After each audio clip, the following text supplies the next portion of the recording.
আসসালামু আলাইকুম ওয়া রাহমাতুল্লাহি তাআলা ওয়া বারাকাতুহু। আপনারা সবাই কেমন আছেন? আলহামদুলিল্লাহ, আল্লাহর মেহেরবানিতে আমিও ভালো আছি। গতকালকে থেকে আজ পর্যন্ত সম্মানীয় ওলামায়ে কেরাম অত্যন্ত মূল্যবান আলোচনা করেছেন। আপনারা মন্ত্রমুগ্ধের মতো শ্রবণ করেছেন। এখন বোধহয় মোটামুটি আপনারা একটু ক্লান্ত হয়ে গেছেন নাকি? ক্লান্ত হয়েছেন আপনারা? আচ্ছা, হাত দুটো একটু সবাই একটু উঁচু করেন তো। সবাই একটু হাত দুটো উঁচু করেন। সবাই হাতটা উঁচু করেন। হাতটা নাড়ান, হাত নাড়ান, একটু হাত নাড়ান, হাত নাড়ান, হাত নাড়ান। এবার হাত দুইটা মুষ্টিবদ্ধ করেন শক্ত করে। আল্লাহর নামে 3টা তাকবীর হবে। কয়টা? জোরে বলেন। সিস্টেম জানা আছে তো? লিল্লাহি তাকবীর বললে হাত দুইটা এভাবে ঝাঁকি দিবেন। ঝাঁকি দিয়া জোশের সাথে আল্লাহু আকবার বলবেন। পারবেন? পারবেন? পারবেন? পারবেন না বোধহয়। পারবেন? রেডি? গলা পরিষ্কার করেন সবাই। খবরদার হাত ঝাঁকি মারতে যায় কেউ কারো নাকত ঘুষি দেন না ভিড়। ঠিক আছে? লিল্লাহি তাকবীর, লিল্লাহি তাকবীর, লিল্লাহি তাকবীর।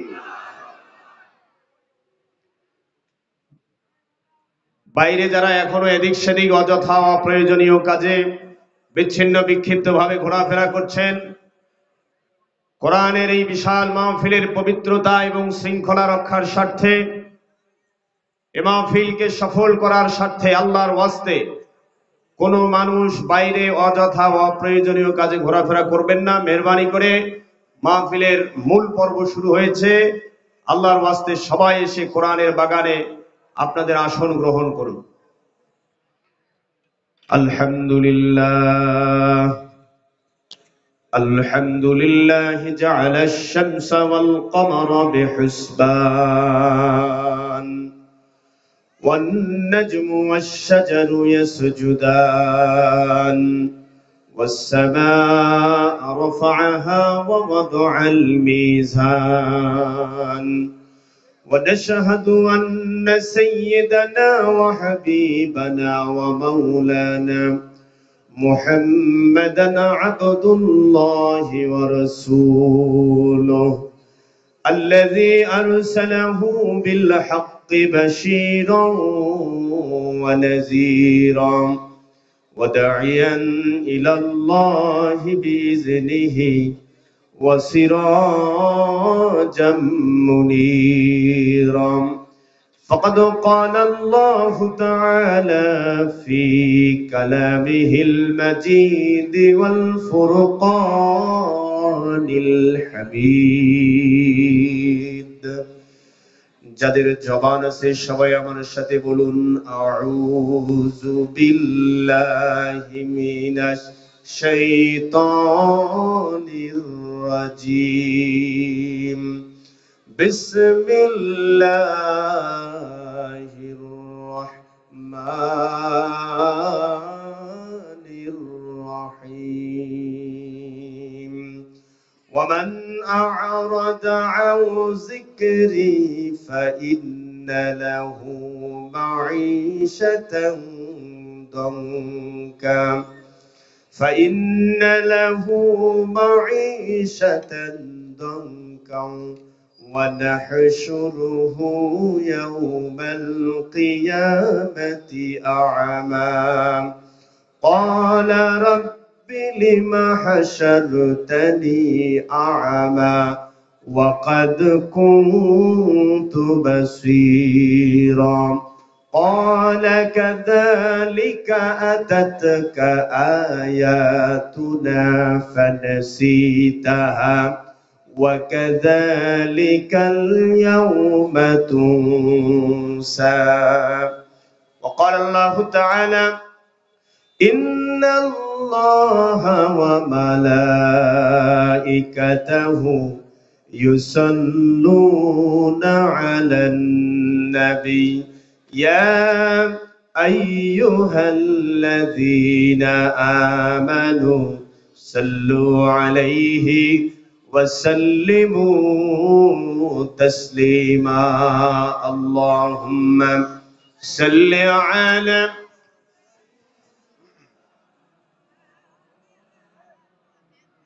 وعلى آل سيدنا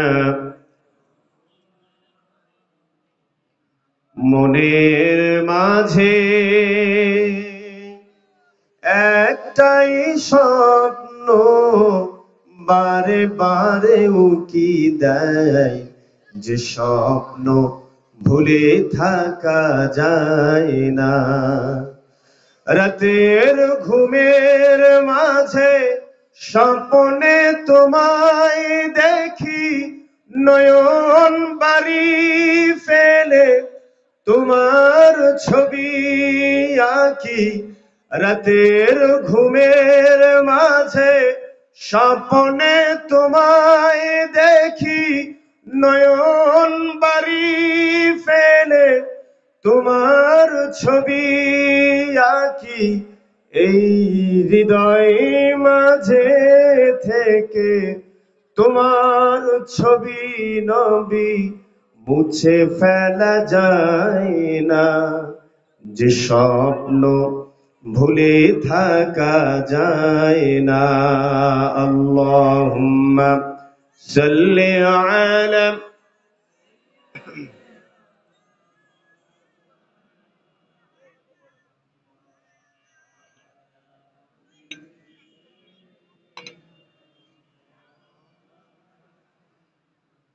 আলহামদুলিল্লাহ। ঐতিহ্যবাহী নীলফামারী জেলার অন্যতম শ্রেষ্ঠ দ্বীনী প্রতিষ্ঠান বাবরিজারহাট মাহতাবউদ্দিন মডেল মাদ্রাসার উদ্যোগে ১৩তম বাৎসরিক ২ দিন ব্যাপী তাফসীরুল কোরআন মাহফিলের আজকের সমাপনী রজনী। আজকের সমাপনী রজনীর সম্মানিত সভাপতি জনাব আলহাজ মোহাম্মদ জালাল উদ্দিন সাহেব, proprietor Roxie cloth store Nilphamari. আমরা দোয়া করছি আল্লাহ সভাপতি সাহেবের নেক হায়াত বৃদ্ধি করুন, জোরে বলেন আমিন। আজকের মাহফিলের সম্মানিত প্রধান আলোচক, গোটা পৃথিবীর অগণিত মানুষের, অগণিত কোরআন প্রেমিক জনতার হৃদয়ের স্পন্দন, শহীদ আল্লামা দেলোয়ার হোসেন সাইদি সাহেবের কলিজার টুকরা সুযোগ্য সন্তান আলহাজ মাওলানা শামীম সাইদি সাহেব পিরোজপুর। আমরা দোয়া করছি আল্লাহ তার এই গোলামের কণ্ঠকে গোটা বিশ্বময় কবুল করুন, জোরে বলেন আমিন। আজকের মাহফিলের প্রধান মুফাসসির, দেশ বরেণ্য ইসলামী চিন্তাবিদ মুফাসসিরে কোরআন, আমার পরম শ্রদ্ধাভাজন বড় ভাই জনাব আলহাজ মাওলানা ফখরুল ইসলাম হাদি সাহেব কুড়িগ্রাম। মাহফিলে আমার পূর্বে বক্তব্য রেখেছেন নীলফামারীর কৃতি সন্তান হাফেজ মাওলানা হুমায়ুন কবির, দপ্তর সম্পাদক বাংলাদেশ মাজলিসুল মুফাসসিরিন নীলফামারী জেলা শাখা। আজকের মাহফিলের সম্মানিত প্রধান অতিথি, নীলফামারীর গণমানুষের প্রিয় নেতা, নীলফামারী সদর উপজেলার সর্বস্তরের জনতার হৃদয়ের স্পন্দন, মানবতার মুক্তির আন্দোলন বাংলাদেশ জামাত ইসলামীর কেন্দ্রীয় মজলিসে শুরার অন্যতম সদস্য ও নীলফামারী জেলা জামাতের সংগ্রামী নায়েবে আমির, আগামী সংসদ নির্বাচনে জামাত ইসলামী মনোনীত সংসদ সদস্য প্রার্থী, আমাদের প্রিয় নেতা জননেতা অধ্যাপক ডক্টর মোহাম্মদ খায়রুল আনাম। আমরা দোয়া করছি আল্লাহ তার এই গোলামকে নীলফামারীর বাসীর খেদমতে আমৃত্যু কবুল করুন, জোরে বলেন আমিন। মাহফিলের প্রধান মেহমান জনাব সাইদুর রহমান সরকার, সাবেক সদস্য জেলা পরিষদ নীলফামারী। মাহফিলের সহসভাপতি জনাব আলহাজ মোহাম্মদ আমিনুর রহমান, বিশিষ্ট সমাজ সেবক, বটতলা নীলফামারী। মাহফিলের উদ্বোধক নীলফামারী জেলার অন্যতম শ্রেষ্ঠ দ্বীনী প্রতিষ্ঠান আল আকসা মডেল মাদ্রাসার প্রতিষ্ঠাতা অধ্যক্ষ জনাব মাওলানা ওয়াহিদুজ্জামান বাবুল সাহেব। আমরা দোয়া করছি আল্লাহ বাবুল ভাইকে এবং তার প্রতিষ্ঠানকে কবুল করুন, জোরে বলেন আমিন। প্রধান পৃষ্ঠপোষক জনাব আব্দুর রশিদ প্রামাণিক, দ্বিতীয় দিনের সম্মানিত বরেণ্য অতিথিবৃন্দ, সম্মানিত বিশেষ অতিথিবৃন্দ, মাহফিলের মঞ্চে উপবিষ্ট সম্মানীয় নেতৃস্থানীয় ব্যক্তিবর্গ, মাহফিলের সম্মানিত পরিচালক, ঐতিহ্যবাহী মাহতাবউদ্দিন মডেল মাদ্রাসার সুযোগ্য পরিচালক, অত্র এলাকার কৃতি সন্তান, বাংলাদেশ প্রাইভেট মাদ্রাসা এডুকেশন সোসাইটির সম্মানিত অর্থ সচিব জনাব মুজাফফর হোসেন রতন ভাই, আমরা দোয়া করছি যিনি অক্লান্ত পরিশ্রম করে এ বিশাল কোরআনের বাগান আমাদের জন্য প্রস্তুত করেছেন। আমরা দোয়া করছি আল্লাহ তার এই গোলামকে আমৃত্যু কোরআনের খেদমতে কবুল করুন, তার এই প্রতিষ্ঠানকে আল্লাহ কবুল করুন, জোরে বলেন আমিন। মঞ্চে উপবিষ্ট সম্মানীয় নেতৃস্থানীয় ব্যক্তিবর্গ, হযরত উলামায়ে কেরাম, আমার সামনে বসা একান্ত প্রিয় কোরআন পাগল তৌহিদি জনতা, বন্ধুবর, যুবক ভাইরা, স্নেহের কচিকাচারা, পর্দার অন্তরালে অবস্থানরতা সম্মানিতা মা এবং বোনেরা, আমরা সবাই মহান মুনিবের দরবারে নত শিরে শুকর আদায় করছি, যার একান্ত অনুগ্রহে কোরআনের জন্য অত্যন্ত প্রতিকূল একটা পরিবেশ, অত্যন্ত খারাপ একটা পরিবেশ বাংলাদেশে কিছুদিন আগেও বিরাজমান ছিল। কথা বলেন ঠিক না বেঠিক? কোরআনের মাহফিলের পারমিশনের জন্য কোরআন পড়তে জানে না এক অক্ষর, পেটের মধ্যে বোমা ফোটাইলে কোরআনের একটা সূরা বেরাইবে না, এই রকম অসৎ অযোগ্য কোরআন বিদ্বেষী নেতার কাছে কোরআনের মাহফিলের পারমিশনের জন্য দিনের পর দিন ধর্ণা দেওয়া লাগতো। কথা বলেন ঠিক না বেঠিক? আজকে শহীদ আল্লামা সাঈদীর সুযোগ্য সন্তানকে নিয়ে এসে আমরা কোরআনের বাগান সাজিয়েছি, অথচ এমন একদিন আমরা পার করে এসেছি যে সময় শহীদ আল্লামার নামও আমরা মুখে উচ্চারণ করতে পারতাম না। কথা বলেন ঠিক না বেঠিক? এমন একটা সময় আমরা পার করে এসেছি, মাত্র 1 বছর আগে শহীদ আল্লামার জানাজার নামাজেও অংশগ্রহণ করার সুযোগ আমরা পাই নাই। কথা বলেন ঠিক না বেঠিক? এমন একটা পরিস্থিতি আমরা পার করে এসেছি, শহীদ আল্লামা দেলোয়ার হোসেন সাঈদী তার শেষ ওসিয়ত অনুযায়ী তার প্রতিষ্ঠিত খুলনার দারুল কোরআন সিদ্দিকিয়া কামিল মাদ্রাসায় তাকে দাফন করার জন্য তিনি ওসিয়ত করেছিলেন। তার শেষ ওসিয়ত অনুযায়ী তাকে তার প্রতিষ্ঠিত মাদ্রাসায় দাফন পর্যন্ত করতে দেওয়া হয় নাই। কথা বলেন ঠিক না বেঠিক? আল্লাহ ওই পরিস্থিতি থেকে আমাদেরকে উদ্ধার করেছেন। আপনারা খুশি না বেজার? জোরে বলতে হবে মুসলমান, খুশি না বেজার? মন প্রাণ উজাড় করে মহান মুনিবের শেখানো ভাষায় কালেমাতুশ শুকর পাঠ করছি, সমস্বরে সবাই বলছি আলহামদুলিল্লাহ। আর জোরে বলুন আলহামদুলিল্লাহ। দরুদ ও সালাম বর্ষিত হোক আমাদের প্রিয় নবী, মজলুম মানবতার পরম বন্ধু বিশ্বনবী জনাব মুহাম্মদ রাসূলুল্লাহ সাল্লাল্লাহু আলাইহি ওয়াসাল্লামের প্রতি। আমরা দোয়া করছি সেই সব ভাইদের জন্য যারা আল্লাহ পাকের এই জমিনে তার দেওয়া জীবন ব্যবস্থা, চূড়ান্ত সংবিধান আল কোরআনকে প্রতিষ্ঠা করতে গিয়ে পৃথিবীর দেশে দেশে, যুগে যুগে, কালে কালে যারা নিজেদের বুকের তাজা তপ্ত খুনকে এই সবুজ চত্বরে ঢেলে দিয়ে সবুজ ভূখণ্ডকে লালে লাল করেছে, বিশেষ করে সাম্প্রতিক সময়ে প্রিয় মাতৃভূমি বাংলাদেশকে শেকল মুক্ত করার জন্য, স্বৈরাচার মুক্ত করার জন্য আমাদের সন্তানের, আমাদের ভাইয়েরা যারা অকাতরে নিজের জীবন বিসর্জন দিয়েছেন, আমরা দোয়া করছি আল্লাহ তাদের সবাইকে শাহাদাতের সর্বোচ্চ মাকাম দান করুন। জোরে বলেন আমিন। আর জোরে বলেন আমিন। আমার ভাইরা, একটা জরুরি ঘোষণা, সেটা হলো এই যে বাদামালা যায় ভিতরে ঢুকছে, সসম্মানে এলাই বিদায় করেন, না হলে এমন মানুষের চিবাচিবিতে মরিও যাবার পরে ফিরে। এই খবরদার, বেরাও বেরাও, তাড়াতাড়ি বেরাও, তাড়াতাড়ি ওকে সসম্মানে যায় বাদাম নিচে নখ পাইসে দিয়ে বিদায় করে দাও। আর মাহফিলের ভিতরত কেমন বাদামালা ঢোকে রে, কে ঠিক না বেঠিক? কোন বাদামালা চানাচুর আলা আশ্রয় দিবেন না। বাদাম চানাচুর বাবরি যাচ্ছে উপতি রইবাকে। আমার ভাইরা, মাহফিল, বড় মাহফিল গুলোতে শৃঙ্খলার একটু সমস্যা হয়। এখানে শ্রোতা যারা, তাদের প্রত্যেককেই স্বেচ্ছাসেবকের ভূমিকা পালন করতে হবে। ঠিক না বেঠিক বলেন? কোরআনের মাহফিল, এ মাহফিলের পবিত্রতা এবং শৃঙ্খলা রক্ষার দায়িত্ব কোরআনের শ্রোতাদের। ঠিক না বেঠিক বলেন? আমাদের সবাইকে স্বেচ্ছাসেবকের ভূমিকা পালন করতে হবে। আমার ভাইরা, আমি সাধারণত অন্যান্য মাহফিলগুলোতে যতটুকু সময় পাই আলোচনার জন্য, আজকের মাহফিলে তুলনামূলক কম সময় পাবো, এটা আপনারা বুঝতেই পারতেছেন। আমি মোটামুটি 9টা পর্যন্ত কথা বলবো, এরপরেই প্রধান বক্তা চলে আসবেন ফখরুল ইসলাম হাদী ভাই। উনিও আবার লম্বা সময় কথা বলবেন না, ওনার পরপরেই আবার 10টা থেকে 10:30 10:30টার মধ্যেই আপনাদের কাঙ্ক্ষিত মেহমান চলে আসবে। এজন্য বাইরে যারা ঘোরাফেরা করছেন, আরেকটা বিষয় বলি, আলোচনা কিন্তু আমি এবং হাদি ভাই আমরা দুজনেই আলোচনা করব। প্রধান মেহমান যিনি, উনি প্রচলিত ওয়াইজ নন, ওনার পিতার মতো প্রচলিত ওয়াইজ নন।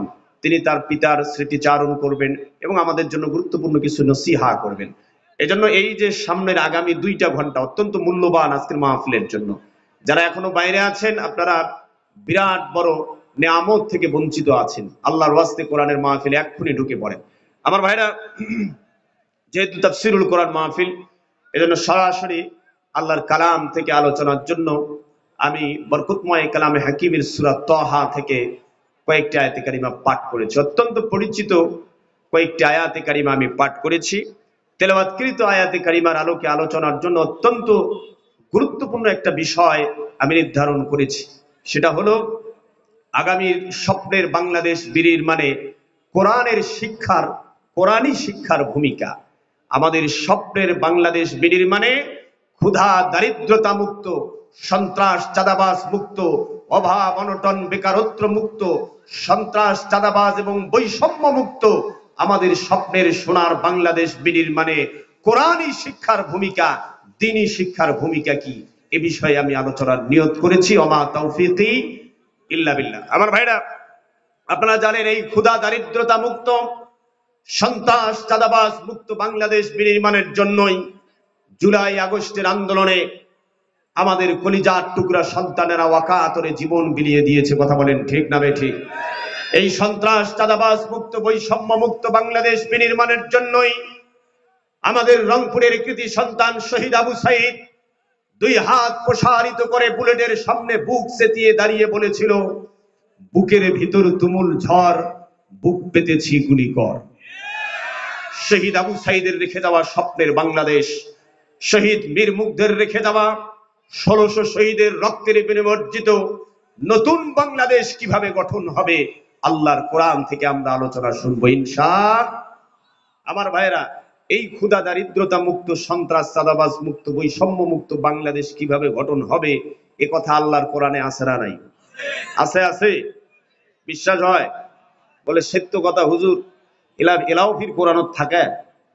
আমাদের মুরব্বীরা কয় যে এলাফির তোমরা ফির যত হুজুর হইছে তত নয়া নয়া হাদিস বেকাইছে, কয় না? কয় পয়সা আগত খোরাসানি মৌলবি আসছিল, কুমিল্লা থেকে নোয়াখালী থেকে ওস্তাদি আসছিল, ওমরা হামাক শিখাইছিল আলিফ বে তেসে, আর তোমরা ফির বিলে এলাফির বিলে নয়া হাদিস বেকাইছেন, এরা ফির বিলে আলিফ বা তা সা, হয় না নয়? হ্যাঁ আমার ভাইরা, হাদিস নয়া না পুরানায়?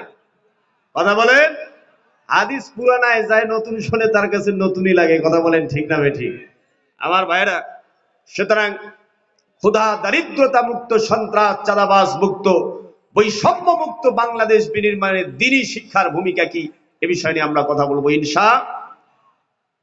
আল্লাহর কোরআনেই যে সব সমস্যার সমাধান আছে, এ কথা আমার না আল্লাহর। মাহফিলগুলোতে আসলে আপনারা একটা কমন স্লোগান দেন, সেটা হলো সব সমস্যার সমাধান দিতে পারে আল কোরআন। আমার ভাইরা দেখেন, মাহফিলের এমন একটা পরিবেশ, একটা পরিস্থিতি ছিল যে সময় আজকে আমরা কোরআন থেকে হক কথা বলার নিয়ত করেছি এবং সুযোগটা পাচ্ছি। একটা সময় ছিল যে সময় বক্তারা চাইলেও কোরআনের হক কথা বলতে পারতো না। কথা বলেন ঠিক না ঠিক? বক্তা মাহফিলে আসলেই বক্তাকে প্রথমে কান পরা দিত। কি পরা? কথা বলতে হবে সবাইকে, কি পরা? আর বক্তা যদি সাহস করিয়া হক কথা বলা শুরু করে, তখন ফির বক্তাকে দেয় চিঠি পড়া। কি পড়া? চিঠি পড়া। চিঠি পড়া চলে ততক্ষণ, বক্তা থামে না যতক্ষণ। কথা বলেন ঠিক না ঠিক? আমাদের একটা ব্যক্তিগত অ্যানালাইসিস, যেটা পর্যবেক্ষণ, সেটা হলো যারা আমাদের ওই কান পড়া আর চিঠি পড়া দিত, ওনারা সব হজম করতে পারতো, ওনারা আল্লাহর কোরআন হজম করতে পারতো না। কথা বলেন ঠিক না ঠিক? ওনাদের এক একজনের এক এক জিনিসে অ্যালার্জি, কারো চিংড়ি মাছে, কারো বেগুনে, কারো ইলিশ মাছে। ওনাদের অ্যালার্জি ছিল আল্লাহর কোরআনে। কথা বলেন ঠিক না ঠিক? এই জন্য আল্লাহর কোরআনের মাহফিল, কোরআনের দর্স, কোরআনের শিক্ষা বৈঠক, কোরআনের পাঠচক্র, কোরআনের অনুশীলন, এমনকি কোরআনের প্রতিষ্ঠানও তারা সহ্য করতে পারতো না। কথা বলেন ঠিক না ঠিক? আজকে কোরআনের শিক্ষা, কোরআনের বৈঠক, কোরআনের দর্স, কোরআনের অনুশীলন, কোরআনের প্রতিষ্ঠান, এবং কোরআনের মাহফিল আগে যা ছিল তার চাইতে বহু গুণ বেশি হওয়া প্রয়োজন। কথা বলেন ঠিক না বেঠিক? কেন এত ঘন ঘন কোরআনের মাহফিল, এত ঘন ঘন কোরআনের বৈঠক, কোরআনের প্রতিষ্ঠান এত ঘন ঘন হওয়া প্রয়োজন কেন? এ বিষয়ে আমি একটা দায়িত্বহীন জবাব দিয়ে মূল আলোচনায় যেতে চাই। আপনারা আমার সাথে একমত হবেন, গোটা পৃথিবীর মুসলমানদের অবস্থা পর্যালোচনা আনতে এটি প্রতীয়মান হয়েছে, প্রমাণিত হয়েছে। মুসলমানদের দুর্দিন আর দুর্দশার পিছনে সবচাইতে বড় কারণ হচ্ছে আমরা আল্লাহর কোরআন থেকে দূরে সরে গেছি। কথা বলেন ঠিক না ঠিক? আজকে কোরআন থেকে দূরে সরে যাওয়ার কারণেই সারা দুনিয়ায় মুসলমানেরা নির্যাতিত, নিপীড়িত, নিগৃহীত, লাঞ্ছিত, শোষিত, বঞ্চিত, অপমানিত, পদদলিত। কথা বলেন ঠিক না ঠিক?